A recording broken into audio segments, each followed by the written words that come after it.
বিশেষ কিছু ওয়েদার নেই আর কি, কারণ ওই যে লো প্রেসার এরিয়াটা ছিল সেটা তো অলরেডি উইকেন্ড হয়ে গিয়ে তারপর ওটা অ্যাজ প্রেডিক্টেড আর্লিয়ার নর্থ ওয়েস্টওয়ার্ডস ডাইরেকশনে মুভ করে ওটা তো আমাদের এরিয়া থেকে অনেক দূরেই চলে গেছে। ফলে ওই যে ওয়েদার, এবং নট অনলি দ্যাট, ওটা এখন ওই সিস্টেমটা এখন আর লো প্রেসারও নেই, ওটা গতকালই আপনার উইকেন্ড হয়ে গেছে। খালি এখন সাইসারটা বেঁচে আছে 7.6 কিলোমিটার পর্যন্ত সমুদ্রপৃষ্ঠ থেকে, but that is far away from our region. তো as a result of which ওই সিস্টেমের এফেক্টের জন্য আমরা কোনো ওয়েদার অত আশা করছি না। অনলি থিং ইজ মনসুন ট্রাফটা রয়েছে, হ্যাঁ, এবং মনসুন ট্রাফ আপনার টিল্ট করছে সাউথওয়ার্ড উইথ হাইট, ওই তার জন্য আমরা বৃষ্টিপাত পাবো অবশ্যই, হালকা মাঝারি ধরনের বৃষ্টিপাত, হ্যাঁ, হালকা মাঝারি ধরনের বৃষ্টিপাতটা আমরা পাবো আপনার মোটামুটি ওয়াইড স্প্রেড এরিয়ার জুড়ে আর কি। তো ডে টু ডে ফোরকাস্ট এরকম, আজকে দক্ষিণবঙ্গের কিছু জেলাতে ওয়াইড স্প্রেড, কিছু জেলাতে ফেয়ারলি ওয়াইড স্প্রেড রেনফলের সম্ভাবনা আছে। ঝাড়গ্রাম, 2টি মেদিনীপুর, 2টি 24 পরগনা এবং হাওড়ায় ওয়াইড স্প্রেড রেনফল হওয়ার সম্ভাবনা আছে। এই ওয়াইড স্প্রেড রেনফল সেটা হচ্ছে হালকা মাঝারি ধরনের বৃষ্টিপাত, হেভি রেনফল কিন্তু নয়। আর দক্ষিণবঙ্গের বাকি জেলাগুলিতে ফেয়ারলি ওয়াইড স্প্রেড রেনফল হওয়ার সম্ভাবনা আছে। আর নর্থ বেঙ্গলে কিছু জেলাতে আপনার ফেয়ারলি ওয়াইড স্প্রেড রেনফল আছে, কিছু জেলায় স্ক্যাটার্ড রেনফল হওয়ার সম্ভাবনা আছে। স্ক্যাটার্ড রেনফল যেগুলি হওয়ার সম্ভাবনা সেগুলি হচ্ছে দক্ষিণ দিনাজপুর এবং মালদা, এবং বাকি সব জেলাগুলিতে ফেয়ারলি ওয়াইড স্প্রেড রেনফল হওয়ার সম্ভাবনা আছে। তবে এগুলো সবই হালকা মাঝারি। হ্যাঁ, 29 তারিখে দক্ষিণবঙ্গের সব জেলায় ওয়াইড স্প্রেড রেনফল হওয়ার সম্ভাবনা আছে। নর্থ বেঙ্গলে দার্জিলিং, জলপাইগুড়ি, কালিম্পং, আলিপুরদুয়ার এবং কোচবিহারে ফেয়ারলি ওয়াইড স্প্রেড রেনফল হওয়ার সম্ভাবনা আছে, এবং স্ক্যাটার্ড রেনফল হওয়ার সম্ভাবনা আছে আপনার বাকি জেলাগুলিতে নর্থ বেঙ্গলের। 30 তারিখে দক্ষিণবঙ্গের এগেন সব জেলাতেই ওয়াইড স্প্রেড রেনফল হওয়ার সম্ভাবনা আছে। আর নর্থ বেঙ্গলে দার্জিলিং এবং কালিম্পংয়ে ফেয়ারলি ওয়াইড স্প্রেড, তারপরে আপনার জলপাইগুড়ি, আলিপুরদুয়ার এবং কোচবিহারে এবং নর্থ দিনাজপুরে স্ক্যাটার্ড রেনফল হওয়ার সম্ভাবনা আছে, এবং মালদা এবং দক্ষিণ দিনাজপুরে আইসোলেটেড রেনফল হওয়ার সম্ভাবনা আছে। তো বুঝতেই পারছেন রেনফলটা কিন্তু কমে গেছে আর কি, হ্যাঁ, রেনফলটা কমে গেছে। বর্ষার দিনেও কিন্তু স্ক্যাটার্ড বা আইসোলেটেড রেনফল হচ্ছে, রেনফলটা কমে গেছে। 31 তারিখে দক্ষিণবঙ্গের সব জেলাতে ওয়াইড স্প্রেড রেনফল হওয়ার সম্ভাবনা আছে, এবং নর্থ বেঙ্গলের উত্তরের যে 5টি জেলা সেগুলিতে ফেয়ারলি ওয়াইড স্প্রেড, বাকি সব জেলায় আইসোলেটেড রেনফল।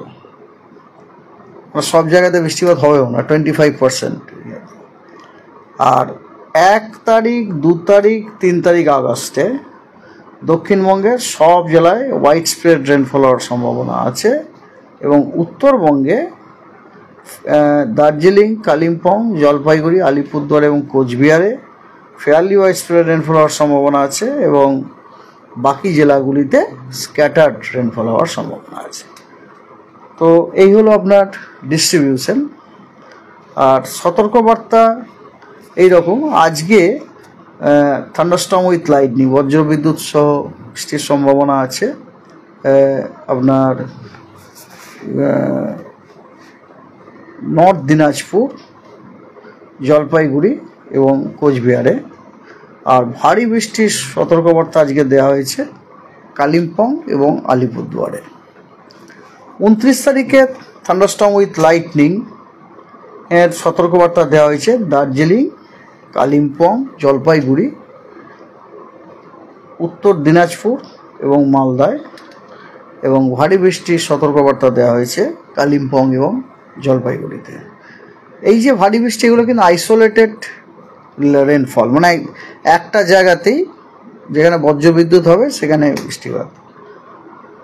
আর 29 তারিখে দক্ষিণবঙ্গের সতর্কতার চিত্রটা এইরকম, দক্ষিণবঙ্গের উত্তরের যে জেলাগুলি সেগুলির বীরভূম বাদ দিয়ে সব জেলাগুলিতে বজ্রবিদ্যুৎ সহ বৃষ্টির সতর্কবার্তা দেওয়া হয়েছে।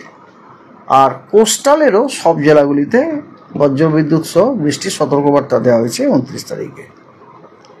30 তারিখে বজ্রবিদ্যুৎ সহ বৃষ্টির সতর্কবার্তা দেওয়া হয়েছে বীরভূমে, 2টো বর্ধমানে, ঝাড়গ্রামে, 2টি মেদিনীপুরে এবং 2টি 24 পরগনা ডিস্ট্রিক্টে। আর ভারী বৃষ্টির সতর্কবার্তা দেওয়া হয়েছে পূর্ব মেদিনীপুর এবং দক্ষিণ 24 পরগনা। ভারী মানে again it is isolated heavy, হ্যাঁ, মানে ইস্ট মেদিনীপুরের সব জায়গাতে নয়, আইসোলেটেড প্লেসে হেভি রেনফল হতে পারে, সাউথ 24 পরগনা তাই। আর 31 তারিখে ভারী বৃষ্টির সতর্কবার্তা দেওয়া হয়েছে 2টি মেদিনীপুরে এবং 2টি 24 পরগনা ডিস্ট্রিক্টে। 31 তারিখে ভারী বৃষ্টির সতর্কবার্তা দেওয়া হয়েছে দার্জিলিং এবং কালিম্পংয়ে, নর্থ বেঙ্গলে। আর দক্ষিণবঙ্গে দুটো বর্ধমান, বীরভূম, মুর্শিদাবাদ, নদিয়া এবং 2টি 24 পরগনাতে ভারী বৃষ্টির সতর্কবার্তা দেওয়া হয়েছে। These are all isolated heavy rainfall as I told earlier. আর ফিশারম্যানের জন্য কোনো ওয়ার্নিং নেই, কারণ এই মুহূর্তে বে অফ বেঙ্গলে কোনো সিস্টেম নেই। হ্যাঁ, তো এই হলো ব্যাপার আর কি। আর আমাদের যে গাণিতিক মডেলগুলো আছে, সেই গাণিতিক মডেল একটা জিনিস সাজেস্ট করছে, সেটা হচ্ছে আগামী 31শে জুলাই হয়তো গাঙ্গেয় পশ্চিমবঙ্গ এবং সংলগ্ন বাংলাদেশে হয়তো একটি চক্রবাত ঘূর্ণি হতে পারে, মানে সাইক্লোনিক সার্কুলেশন একটা ডেভেলপ হতে পারে, বাট নট অ্যাট সারফেস, মানে it is not a low pressure area. একটা সাইক্লোনিক সার্কুলেশন হয়তো ডেভেলপ হতে পারে 31 তারিখে। 31শে জুলাই, হ্যাঁ 31শে জুলাই একটা ডেভেলপ হতে পারে। আমাদের যে গাণিতিক যে মডেলগুলো আছে সেই মডেলগুলো, কারণ ভবিষ্যতের কী হবে সেটা দেখার জন্য আমাদের প্রেডিকশন মডেলের ওপর ডিপেন্ড করতেই হবে, কারণ সেটা তো আজ থেকে দেখতে পাচ্ছি না। তো সেই প্রেডিকশন মডেল সাজেস্ট করছে যে ওটা 31 তারিখে গাঙ্গেয় পশ্চিমবঙ্গ এবং তার সংলগ্ন বাংলাদেশে একটি চক্রবাত ঘূর্ণাবর্ত তৈরি হতে পারে আপার এয়ারে, নট অ্যাট দ্য সারফেস।